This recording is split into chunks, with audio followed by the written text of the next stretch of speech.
Ikaw ang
Kaya ibinigay niya ang kanyang kaisa-isang anak upang ang sinumang sumampalataya sa kanya ay hindi mapahamak, kundi magkaroon ng buhay na walang hanggan. Purihin po ang pagkabasa ng buhay at banal na salita ng Diyos.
Isang mapagpalang hapon po sa bawat isa sa atin.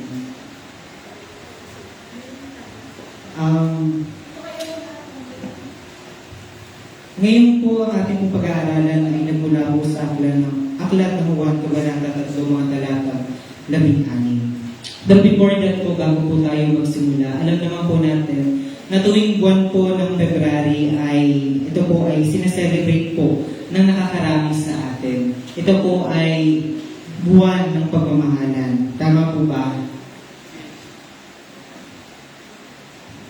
Or sa atin po parang wala lang. Sino po ba dito yung nagsiselebrate po ng buwan ng pagmamahalan? Nagbibigay ng bulaklak sa mahal niya, sa girlfriend niya, or vice versa. Kasi hindi lang naman po dapat lalaki ang nagbibigay ng bulaklak or anything na chocolates sa mga mahal po natin sa ating mga buhay. First question na gusto ko pong itanong po sa buhay ng bawat isa sa atin. What is the greatest gift you've ever received? Ano po kaya yung pinakamagandang regalo na natanggap po natin sa buong buhay po natin? Na ibinigay sa atin maaaring ng mga boyfriend po ninyo, ng mga girlfriend po ninyo, or even po ng mga magulang po natin. Ano kaya? Sino po dito nakatanggap ng bulaklak ngayon? Ay wala. Wala po. Nakatanggap ng chocolate. Wala din po. Siguro mamaya after po ng service, no, may mag-abutan po dyan ng mga bulaklak or ng chocolate. Pero sa tingin po kaya natin, sa buhay po natin, ano po kaya yung pinakadakilang regalo ang matatanggap natin? Is it the one na makakasama po natin hanggang pagtanda po natin? Yung po kaya yung mga mapapangasawa po natin or future na mga anak? Sila po kaya yung magiging greatest gift na makukuha po natin or matatanggap po natin sa ating pong buhay? Sa atin po, bilang mga estudyante, alam ko po halos lahat tayo narito ay estudyante. Except lang po sa mga kumanta kanina. Di ba po mga estudyante yun? Maybe the greatest gift that we ever receive is good grades. Di ba naglabasan na po ng grade ngayon sa DepEd? Naglabasan na ba ng grade sa inyo? Nagbigayan na? Hindi pa. Pero nakapaskin na kung sino yung mga nasa honor. Tama ba? May mga nakita ko with high, with honors, di ba niya? Di ba? So, it may be a better or greatest na regalo na matatanggap po natin sa ating buhay. Makapasok sa with honors and even sa with high. Or mas maganda nga po, sabi po nila, with highest. It might be gadgets, flowers, or anything, but the greatest gift that we can ever receive is the love of God. Yan po yung pag-aaralan po natin sa hapong ito. Ang pagmamahal ng ating Panginoon sa buhay ng bawat isa sa atin. When was the last time we feel loved or valued by someone? Kailan po ba natin naranasan na kamahal-mahal po tayo o minahal po tayo ng ibang tao? Kahapon? Kanina? Mga nag-chat? Nagparamdam? Di ba po, kapag po month of February, marami pong umaamin. Tama po ba? Parang maraming humihiti sa side na yun. Yun po yung minsan na nangyayari po tuwing buwan po ng February. Pero kailan po natin naranasan yung dakilang pagmamahal? Kasi once we say greatest love, wala po itong katulad. Di ba po, sa ating pong mga kabataan ngayon, madaling sabihin ng I love you ang isang babae or isang lalaki. I love you, mahal kita. Pero how come, kung makikita po kaya natin ito through action? Makikita po ba natin yung totoong pagmamahal sa mga salita lang? Madaling sabihin na mahal kita, pero deep inside, hindi pala. Kaya, girls, wag po tayong masyadong magpapabola sa mga lalaki. No? Kasi po, since then, sa panahon po nila Ate Rosel, marami na pong nambobola. Di ba po? Yun po.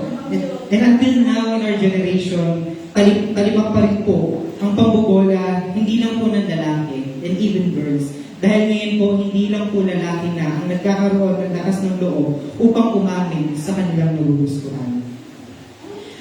Tayo po, bilang mga kabataan, bakit ba tayo naririto sa mundo? Bakit ba tayo nabuhay? Sa tingin po natin, bakit kaya ako nandito? Ano kaya yung reason bakit ako naririto? Sa mundo ito, nabubuhay, nag-i-exist, nag-aaral. Sa tingin po natin, ano po yung reason? Bakit tayo naririto? Di ba po, may dalawang tao na nagmahalan at tayo po ang naging bunga. Tama po ba? O yung sinasabi po ng iba na putok sa buho? No, hindi po. Tayo po lahat ay naririto dahil sa dakilang pagmamahal. Pagmamahalan po ng mga magulang po natin sa isa't isa, kaya po tayo ay nabuhay. Naniniwala po ba tayo sa greatest love? Naniniwala po ba tayo sa love at first sight? Parang, dahil ba tayo ng mga katanda?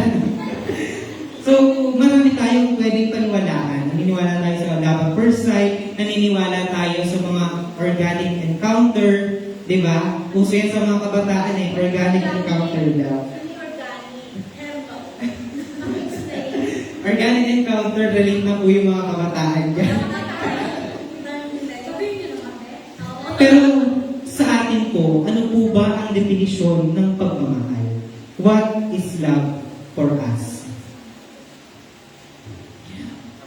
We can define love as many as we want. Tama po ba? Pwedeng love of affirmation, at marami pa pong iba na nauuso po sa mga kabataan. Ano pa po ba yung mga ipinapakitang pagmamahal? Pag-aalaga. Marami pa po na kung titignan po natin, isa po siya sa karakteristik ng pagmamahal. Pero sa tingin po kaya natin, ito po kaya ang pinakadakila. What is the true meaning of love? Because of love, we are here. And because of love, we are saved by the God. Ang pag-aaral po natin ngayon ay may titulong Unconditional Love, the Greatest of All. Paano po kaya natin makukuha yung dakilang pagmamahal nito? Sapat po ba na maging mabuti tayo sa ating mga kapwa? Sapat po ba na maging mabuti tayo sa mga nobyo at nobya na meron po kayo? Sapat po kaya na lagi kang nag-a-update para maranasan mo ang tunay na pagmamahal? Sino po dito yung lagi nag-good morning sa karelasyon? Pero tanungin ko po muna, sino po dito yung may karelasyon? May girlfriend, may boyfriend? Raise the hand. Sino po? Si Richie. Di ba dapat po sabi, we must be proud. Tatanungin natin kung nag-good morning siya. Nag-good morning. Dati ngayon sila po puwente. May reason. Sino ba po dito yung may Sino ka? karelasyon? Si Charlie. Kinantahan pa si Charlie, no? Sino kaya mapapasala pag kinantahan? No? Si Charlie, no? Ganun po. Ang pagmamahal po ay hindi po itinatago. Tama po ba? Inililigan yan. Kaya kung sino man po yung mga may jowa dyan na hindi alam ng magulang, ay maaari po natin sabihin. Hindi pwede. Ay, Hindi pa pwede pa. Bata. Ilan taon na po ba kayo? 50. Diba? Di ba pwede? Di ba pwede? Siguro mga 21. Mapaparanggan. Una po, tandaan po natin, ang pagmamahal po is unmerited sa bawat isa. Pero dahil po sa pagmamahal ng ating Panginoon, tayo po ay naging karapat-dapat mahalin. Sa tingin po ba natin, tayong lahat ay kamahal-mahal? Yes, di ba? Siyempre may mga nagmamahal dyan eh. Lahat tayo ay maaaring kamahal-mahal at maaaring hindi rin po karapat-dapat sa pagmamahal. Kasi bakit po? Tayong lahat naniniwala po ba kayo na tayo po ay makasalanan? Sino po dito naniniwala na siya po ay walang kasalanan? Ayan, wala po. Kasi before pa po tayo mga anak, ay meron na po tayong minanang kasalanan sa ating po mga ninuno. Sabi po dito, kahit hindi tayo karapat-dapat sa pagmamahal ng ating Diyos, minahal niya tayo ng buong buo at walang pag-aalinlangan. Hindi po katulad ng relasyon na meron po ang mga kabataan ngayon. Hindi po kadamay kayo ha.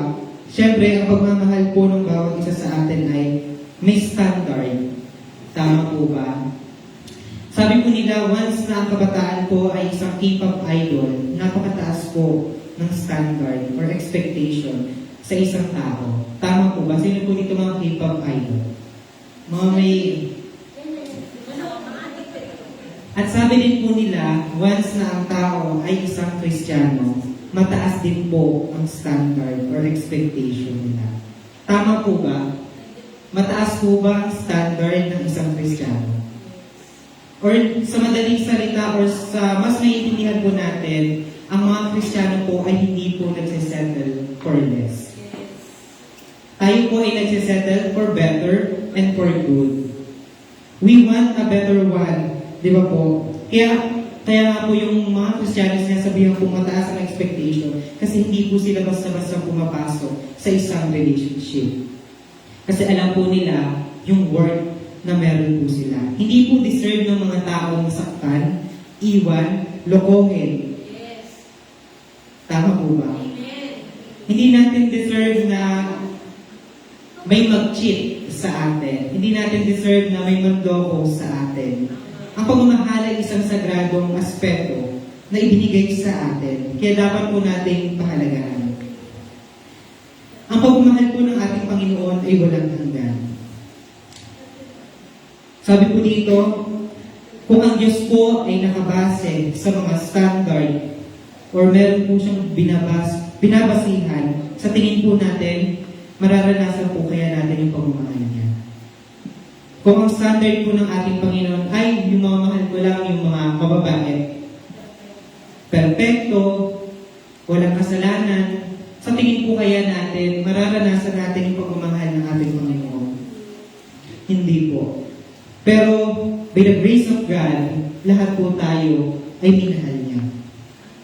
Ang pagmamahal po ng ating Panginoon ay personal sa buhay ng bawat isa sa atin. Direct po yung love ni Lord sa bawat isa sa atin. Hindi po yan marami pang pinagdadaanan. Once we accept Jesus Christ as God and personal Savior, the eternal love ay mararanasan po natin. Number 1 po, God's love is for everyone. Para po sa ating lahat. Hindi lang po sa mga taong sinasabi po nilang perfecto sila, hindi lang po sa mga taong magaling, mayaman, matalino, maganda, guwapo, or anumang po kung pwede nating i-define sa isang tao. Hindi lang po para sa mga taong gano'n ang pagmamahal po ng ating Panginoon. Kasi sabi po doon sa John 3:16, sapagkat di na lamang ang pag-ibig ng Diyos sa sangkatauhan. Or in English, for God so loved the world, mundo po. At part po tayo ng mundo. We are a part of world, kaya po ang pagmamahal po ng ating Panginoon ay para din po sa atin. Di ba ang ibang tao nakabase sa ganda or itsura kung mamahalin nila? Ayaw nila ng wala pong sasaktan ha. Di ba po, totoo naman po sa mga kabataan ngayon, yung iba gusto nila maganda, guwapo, di ba? Tama po ba? Sino dito yung hindi naniniwala sa ganun? O sino dito yung gusto yung girlfriend niya maganda? Ay, Love is blind. wala na, parang ayaw ng mga lalaki ah. Ayaw niyo bang maganda yung girlfriend niyo? Gusto, di ba? Sino naman dito gusto gwapo yung boyfriend? Ay, ako, syempre. Di ba lahat tayo may binabasihan po tayo. Pero sabi po nila, love or beauty is subjective. We can define it by our own perspective. Pwede sabihin natin sa ibang tao o sa mga natin, maganda sila, pero sa ibang tao, hindi. Di ba, meron pong mga ganun, sa paningin mo, napakaganda niya, pero tanungin mo yung tropa mo. Di ba? May kanya-kanya po tayong pagtingin kung ano ang maganda at hindi. Love is blind. Love is blind. Hindi po ako nang baba siya. Lahat po tayo, may kanya-kanya po tayong perspektibo sa pagmamahal. Pwede naman, di ba, yung ibang babae, ayaw po nila ng mga lalaking tambay lang. Di ba wala namang tambay dito? Wala, lahat tayo dito may pangarap. Lahat tayo dito nag-aaral. Nag-aaral tayo kasi may pangarap tayo. May pangarap tayong gustong matupad.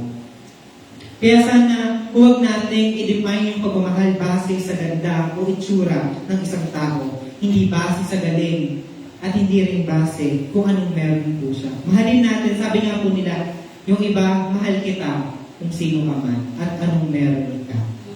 Ang pagmamahal po ay hindi lang po puro kagandahan. Ito po ay may parte din po ng kalungkutan. Kaya tandaan po natin ang pagmamahal ng ating Panginoon ay para po sa ating lahat. Pangalawa po, love is shown through action. Boys, na ipapakita po ba natin sa mga girlfriend po na mahal po natin sila? Effort. Di ba po yung iba nag-effort, gumagawa po ng bulaklak, yung iba po nagsusulat ng love letter. Sa pamamagitan po na yun, ay naipapakita po natin yung pagmamahal natin. Ang panliligaw ay hindi lang sa chat. Ang panliligaw ay personal. At ang panliligaw ay hindi sa kalsada. Ito ay sa tahanan. Kaya girls, alam niyo na, pag magpapaligaw sa kalye, hindi niyo deserve yun. Love is not just by words or saying, I love you, I care for you. It must be shown through our actions. Sa tingin po ba natin yung pagmamahal ng ating Panginoon ay sa salita lang niya? Hindi po. Sabi po sa John 3:16, kaya ibinigay niya ang kanyang buktong na anak para po sa atin. Yun po ang pinakadakilang sakripisyo na ginawa ng ating Panginoon para ipakita ang kanyang pagmamahal sa atin. Kaya po kaya natin, in the near future, kapag tayo po ay may mga anak na, kaya po kaya natin ipamigay. Hindi po, di ba? It is a precious gift from God na ite-treasure po ng bawat isa sa atin. Pero ang Diyos, ginawa niya po ang lahat para po sa katauhan, para po tayo ay maligtas. Ang panliligaw po sa panahon po ng ating mga lolo at lola, ng ating mga magulang, ay ginagawa sa tahanan. Ang mga lolo at lola po natin ay mahigpit, lalo na po kapag babae ang kanilang anak. Ang pag-akyat ng ligaw ay sa tahanan. Nagsisibang ng kahoy, nag-iigib. Tama po ba? Nagawa niyo po ba yun? Hindi. Nakiki-wifi lang. Nakiki-wifi para makapag-chat, no? We use social media nowadays para po sabihin ng pagmamahal natin sa ibang tao. Lalo na po kapag malayo.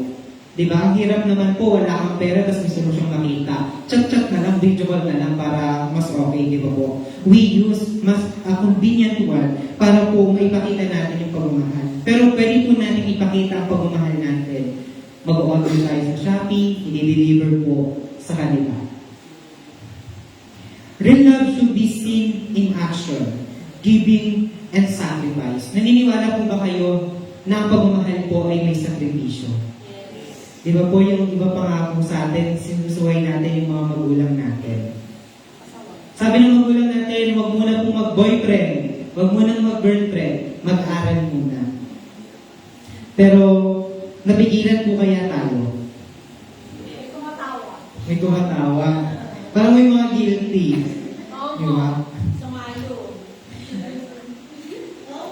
Maaaring sa mga magulang po natin ay may naitatago tayo. Pero kay Lord, wala po. Ang pagmamahal po ay hindi po basta-basta sinasabi. Ginagawa po yan. Sabi po, action speaks louder than words. Tama po ba? Madaling sabihin ng I love you. Sino dito na po call kapag sinabihan ng kagad ng I love you? Ay, ang ganda mo. Sino po yun? Kaya kayo. Ang ganda mo naman. Ang sexy mo. Ang kinis mo. Di ba po? Sino po dito yung unti-unting napupol sa mga ganon? O sino naman po dito ang nahulog dahil sa tukso ng mga kaibigan? Ay, pero po. Di ba po? It can be started of it. Dahil po sa tukso ng mga kaibigan, unti-unti tayo nahuhulog. Tama ba? Si Lord po, ibinigay niya kanyang bugtong na anak upang ipakita ang dakila ng pagmamahal sa atin. Hindi po madaling ibigay ang kaisa-isang anak. Isa na nga lang, ipamimigay mo pa. Diba? Yung iba nga po ay yung pag-aalaga niya sa kanilang mga anak ay grabe. What more pa po ibigay para po kanino? Para po sa atin. We are not worthy enough po para po sa pagmamahal ng ating Panginoon. Pero hindi po napigilan ng ating Diyos para ito po ay ipakita sa atin. Kaya girls and boys, tayo pong lahat ng pagmamahal po natin ay dapat nakikita. Hindi lang po dapat sinasabi sa kanila at hindi lang po chinatsa. Pangatlo po, faith is the response. Dahil matatanggap po natin ang dakilang pagmamahal ng ating Panginoon kapag tayo po ay sumampalataya sa Kanya. Sabi po doon, whoever believes in Him ay magkakaroon po ng buhay na walang hanggan. Pero how we can experience this kind of love sa pamamagitan po ng pananampalataya natin sa ating Panginoon. Mahalaga po na maniwala tayo sa ating Panginoon sa Kanyang mga pangako. At sa pamamagitan po noon, mararamdaman natin yung pagmamahal ni Lord. Di ba po, ang pangako ng ating Panginoon ay mababasa po natin sa Biblia and also through social media. Marami na pong nagpo-post ng Word of God na pwede po nating basahin, aralin, at i-apply sa ating mga buhay. Pangalawa po, we can experience this kind of love through repentance or pagsisisi. Dahil once na nagsisi po tayo at nilayuan yung mga kasalanan na dati po natin ginagawa, ay matatanggap po natin yung pagmamahal ng ating Panginoon. Ano po ba yung naging reason bakit pinaalis si Eva at Adan sa Garden of Eden? Sa hindi pagsunod sa ating Panginoon. Sa ating mga magulang, kapag hindi po natin sila sinunod, napapagalitan po tayo, tama po ba? Sino dito yung napapalo pa? May pinapalo pa ba dito? Ay, wala na. Pinagsasabihan. Sino dito yung, kumbaga dinedefine nila minsan yung nanay nilang speaker? We can define our mother through that po, no? Kasi sabi nila, ang speaker maingay. Ang nanay po ay maingay kasi may pagmamahal. Hindi po sila mag-iingay at hindi po sila magagalit sa atin ng wala lang. Hindi ka naman pwedeng pagalitan ng ano dahilan, di ba? May malalim pong dahilan kung bakit tayo pinagagalitan ng ating mga magulang. Kaya, sa bawat utos, sa bawat sambit ng mga sinasabi sa atin ng ating mga magulang, pahalagahan po natin. Ito po ay para po sa atin. Ang kasalanan ang nagpalayo sa buhay ng tao sa ating Panginoon. Dahil si Eva at Adan po ay pinalayas sa Garden of Eden dahil po sa kanilang pagsuway sa ating Panginoon. Kaya mga kapatid, talikuran po natin ito at gawin po natin ang lumapit at sumampalataya sa ating Diyos na buhay. Ganun naman po talaga, di ba? We will feel the love kapag lumapit tayo. Mararanasan po ba natin yung pagmamahal kung hindi po ipinapakita? Hindi po. Di ba po, hindi naman po magiging kayo kung wala naman po isang umamin. At walang unang nag-initiate na mahalin ka. Ang pagmamahal po ba ay naaaral? Ang pagmamahal po ba naaaral? Pwede po natin aralin na mahalin ang ibang tao, lalo na po yung mga tao na ayaw po natin mahalin at hindi ka mahal-mahal para sa atin. Sino po ba yun? Yun yung mga tao na nanakit sa atin. Mga tao na umaway at naging kaaway po ng bawat isa sa atin. Kaya po ba natin mahalin yung kaaway natin? Maybe at this time, hindi pa po. Pero sooner or later, malalaman po natin kung bakit natin sila kayang mahalin at dapat mahalin. Pangatlo po ay sa pamamagitan ng panalangin. Mahalaga po na makipag-communicate tayo kay Lord. Di ba po, ang pagmamahalan kailangan po ng komunikasyon para lalong tumibay. Hindi naman pwedeng jowa niyo yung isa't isa or boyfriend or girlfriend niyo yung isa't isa tapos wala kayong connection. Hindi naman po pwede yun, di ba? Hindi nyo naman po pwedeng hindi i-chat yung mga taong mahal nyo. Dahil meron pong mga tao na ang gusto ko ay araw-araw po silang kausap. Sino po dito yung araw-araw kausap yung nobya at nobyo? Hindi man po ka-chat or ka-call. Sino po dito? Video call. Diba? Tayo po ay maaaring gano'n. Hindi po natin kaya na hindi po natin sila nakakausap, hindi po natin sila nag-chat. Sabi po nila, kulang ang araw ko kapag hindi ko siya nakausap. Kulang nga ba? Or, na-define lang siya dahil yun yung nangyayari sa paligid na meron po tayo. Once na nakipag-usap tayo kay Lord, mararamdaman natin yung pagmamahal niya. Kasi ipaparamdam niya po sa bawat isa ang dakilang pagmamahal. Pang-apat po, the promise of eternal life na mararanasan po natin if we accept God. Tanong po ng nakararami, kaya ba akong iligtas ng pera? Can money buy happiness? Nabibili po ba?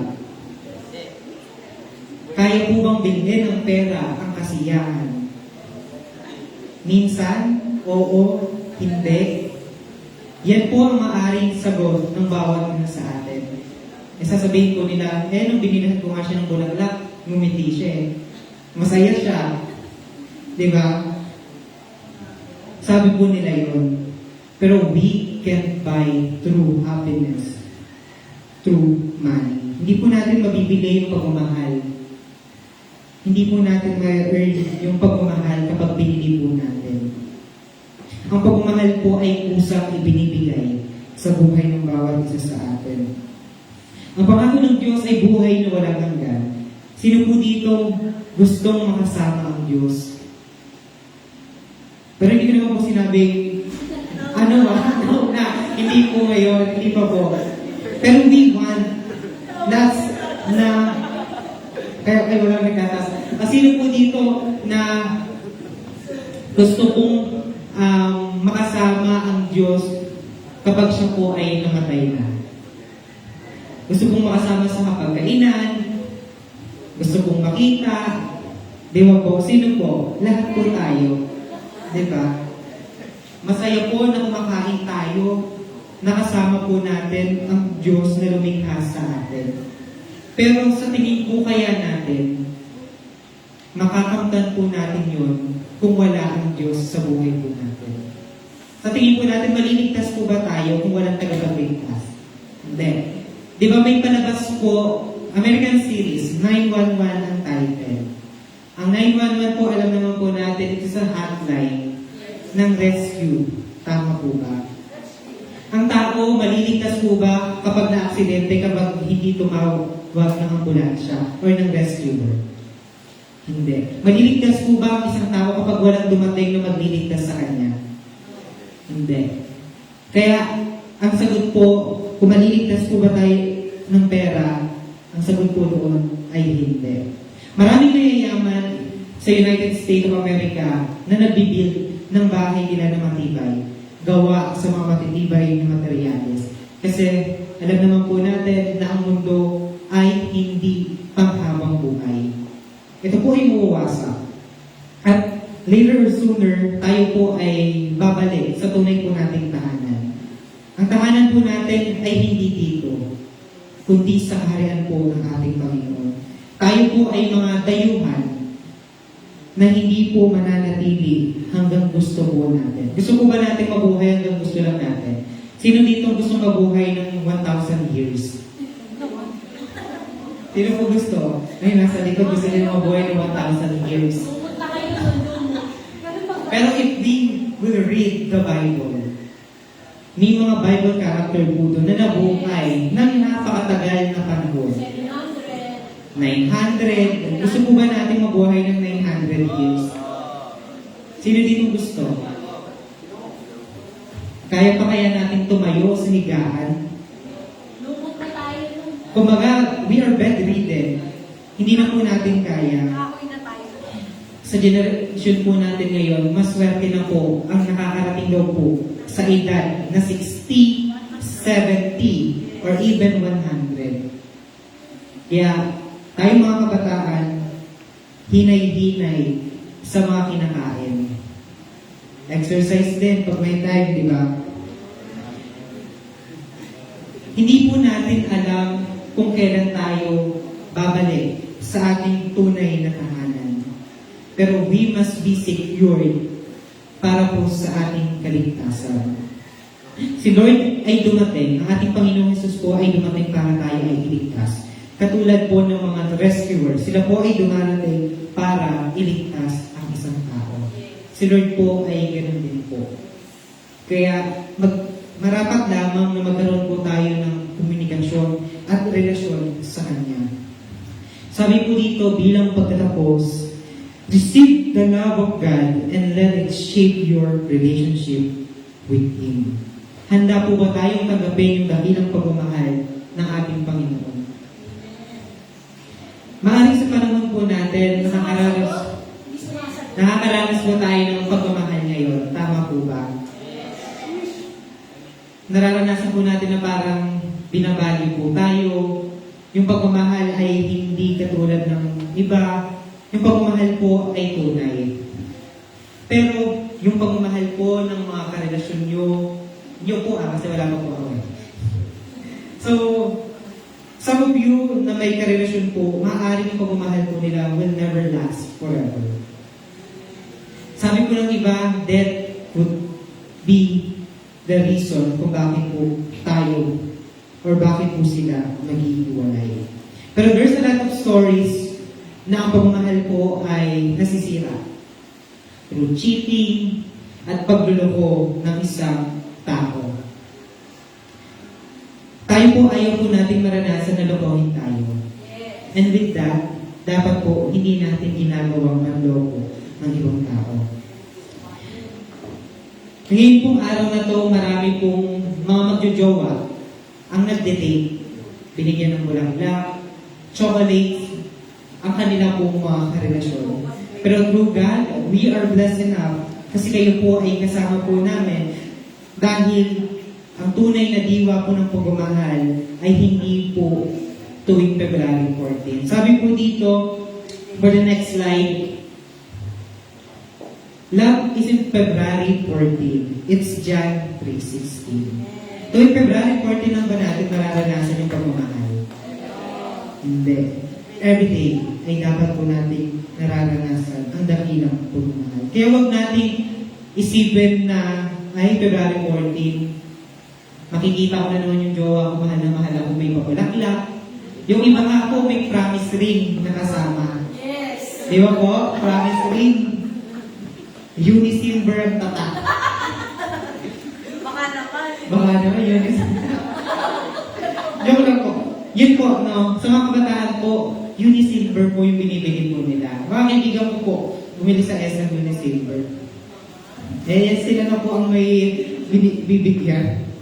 Sabi po dito, kaya po tayo nagmamahal kasi God first. Sabi po sa 1 John 4:19, tari po ba natin basahin? 1, 2, 3, go!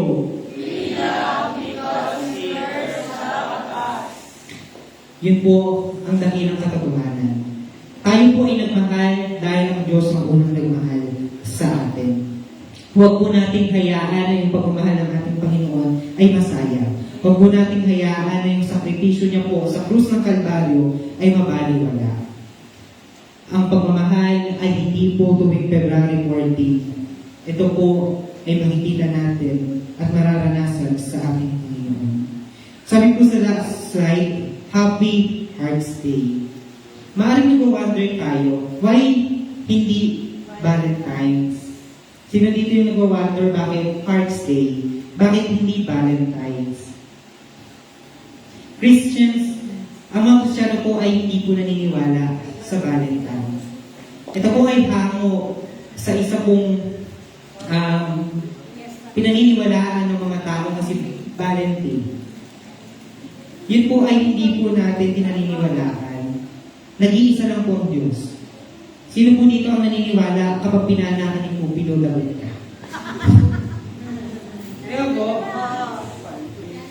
sino po dito yung pinanakan doon ni Cupido? Silang dalawa, kaya minahal nila. Diba? Napana ako ni Cupido napana kami ni Cupido, kaya kami nagmahalan. Hindi. Hindi po tayo naniniwala kay Cupido. Si Cupido po ba totoong nag-e-exist? Hindi. Nagmahal tayo kasi, ano po sabi sa 1 John? Tayo ay unang minahal. Ang Diyos ang unang nagmahal, kaya po tayo ay nagmahal. Kaya po tayo naririto dahil sa pagmamahal po ng ating Panginoon. Kaya mga kapatid, dapat po nating tanggapin ang ating Panginoong Hesus bilang Panginoon at sariling tagapagligtas. Dahil yung pagmamahal at kaligtasan ay hindi po natin mararanasan kung wala ang Diyos sa buhay po ng bawat isa sa atin. Naniniwala po ba kayo na ang kasalanan, ang kabayaran po nito ay kamatayan? Di ba po, sa ating bansa, hindi pa po naipapasa, I'm not sure po hindi pa po naipapasa ang death penalty sa mga taong nagkasala. Tama po ba? Sa ibang bansa, meron na pong death penalty na tinatawag. Lalo na po sa mga taong sobrang makasalanan. Kung titignan po natin, siyang tunay na ang kabayaran ng ating kasalanan ay kamatayan. Pero sabi po sa Romans 6:23, for the wages of sin is death, but the gift of God is eternal life through Jesus Christ our Lord. Ano po yung dapat natin gawin? We must receive Him. Dahil kung wala po siya, hindi po tayo maliligtas. Handa po ba tayong tanggapin ang ating Panginoon? Handa po ba tayong sumunod, makinig at magpasako po sa Kanyang kaharian? Handa po ba tayong gawin lahat ng inuutos ng ating Panginoon? Or gusto lang po natin na wala lang. Tunay na nag-e-exist lang ako, pero parang wala lang. Isa pong patotoo, growing up, maaaring yung iba po sa inyo ay kilala na ako.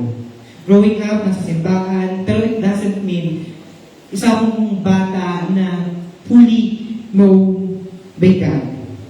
Or hindi ko po lubusang pagkilala ang ating Panginoon. Hindi naman po pag sinabing nasa church ka, ay perfecto ka. Hindi naman po sinabing kapag nasa simbahan ka, banal ka. We are in the church kasi lahat po tayo ay makasalanan. Katulad po sa ospital, wala naman pong taong pumupunta doon kapag wala pong karamdaman. Except lang po sa mga nagdadala. Except lang po sa mga rescuer. Common sense po yun. Diba? Hindi naman po tayo mag-i-stay sa isang lugar o sa ospital kung wala po tayong sakit o nararamdaman. Hindi ibig sabihin pala lahat tayo may sakit. Maaaring yun po ang iniisip ko ng bawat isa sa atin or may kailangan gamutin sa atin. Meron po. We are broken vessels that been restored by God. Dahil tinanggap na po natin siya. Sa hapon pong ito, hayaan po natin na ang Diyos ay kumilos sa buhay ng bawat isa sa atin. At God and personal Savior ng ating pong mga buhay. Tayo po lahat ay manalangin at taas po natin ang ating mga kamay. Tayo po lahat ay tumayo. At pwede niyo po ba akong sundan sa isa pong maikling panalangin ng pagsusumamo at pagpapasakop sa ating Panginoon. Taas po natin ang ating mga kamay. At sundan niyo po ako sa ating pong panalangin. Ang Diyos na makapangyarihan sa lahat. Ikaw po ang dakila at nag-iisa. Batid mo po ang kalagayan namin. Kami po ay makasalanan. At hindi karapat-dapat sa iyong pagmamahal. Pero kami po ay iyong inibig at ipinaramdam ang dakilang pagmamahal. Dalangin po namin sa hapon ito na lahat po ng aming kasalanan ay patawarin niyo po. Aming Diyos Ama na makapangyarihan sa lahat, tinatanggap ka po namin bilang Panginoon at sariling tagapagligtas ng aming buhay. Isulat po ninyo ang aming pangalan sa aklat ng buhay. At dalangin po namin na patuloy po kaming sumunod at makinig at magpasakop sa iyong presensya. Ikaw na po ang maupo sa trono ng aming mga buhay. At anuman po ang iyong plano, ito lamang po ang siyang mangyari. Salamat po sa kaligtasan na iyong ibinigay sa buhay ng bawat isa sa amin. Ito po ang aming panalangin sa pangalan ni Jesus. Amen. Ako na lang po mananalangin. Aming Ama na makapangyarihan at dakila sa lahat, lubos mong alam at batid ang laman po ng puso ng bawat kabataan na naririto, Panginoon. Ikaw po yung maghari, ikaw po yung umilos, at patuloy po nilang maranasan, Panginoon, at yung pagmamahal at kaligtasan po nilang tinanggap, Panginoon. Dalangin ko po, Panginoon, ito ay patuloy na yumabog at hindi po mawala sa kanilang mga buhay. Patuloy po silang lumakad ayon po sa iyong kalooban at ayon po sa nais mo, Panginoon, na mangyari sa kanilang mga buhay, Panginoon. Pagpalain niyo po sila. This is not the last time, Panginoon, na sila po ay makakasama po namin sa iyong mga gawain. Tomorrow is a Sunday and tomorrow is your day, Panginoon. Dalangin po namin, Panginoon, na ang bawat isa sa kanila ay muli po namin makasama sa araw ng linggo, Panginoon, upang sama-sama po kami muling makinig, mag-aral ng iyong banal na ng salita, Panginoon. Salamat po sa iyong dakilang pagmamahal sa gawain nito, Panginoon. Kayo na po yung maghari at kumilos at maupo sa sentro ng buhay ng bawat isa sa amin. Ito po ang aming panalangin, may pagpupuri, pagsambat paniniwala sa tanging pangalan po ng aming Panginoong Jesus. Ang lahat po ay magsahin namin. Amen. Maaari na po tayo. Siyempre, bilang mga kabataan, we wanted na makasalamuha po kayo. So, hindi po na natatapos yung program po natin. Meron po kaming pag-games. No? At may premyo naman po ito. Huwag po kayong mag-alala. May premyo po ito. Kung hindi po tayo nakatanggap ng chocolate from our loved ones, ito po matatanggap natin ay higit pa. Kasi ito po ay galing sa pagmamahal ng ating Panginoon. Isang box po na chocolate gusto nyo. Yan. Sige, Panginoon po, igilid po natin yung upuan, yung lamesa. At okay lang din po ba na lahat po tayo ay magjo-join sa laro na meron po tayo?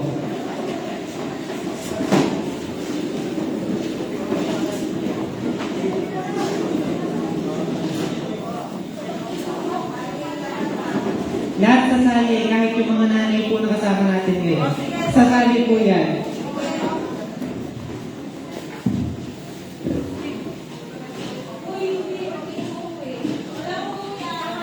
Walang uuwi. Nakalakang gate. Nakalakang gate. Ang susi ay nandito pa.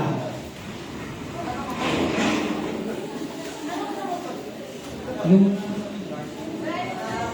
familiar naman po kayo sa Kapinpin Brothers, di ba?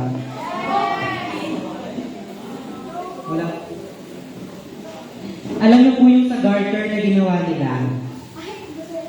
Alam niyo po yun? Ay hindi. Ide-demo po ng mga youth po dito sa church. Oh, mga Pa-demo yun, po. yun. Asan po yung garter natin? Asan yung garter, Rona? Rona, yung garter. Papademo po natin sa youth po natin. Come on, ngayon, ban. Ayan. Okay, tara kayo dito ba, ban? Kuya Jobo, Parang masaya lahat kasali. Malaki naman po ito. lahat kayo magpa-participate na para... Yes. May premyo po ito. May pa-Gcash po ang ating pastora. Ha? May pa-Gcash. Sana lahat tayo may Gcash account. Sige na, And demo po nila. Teka lang. patugtog ka. Asan po? Wala tayo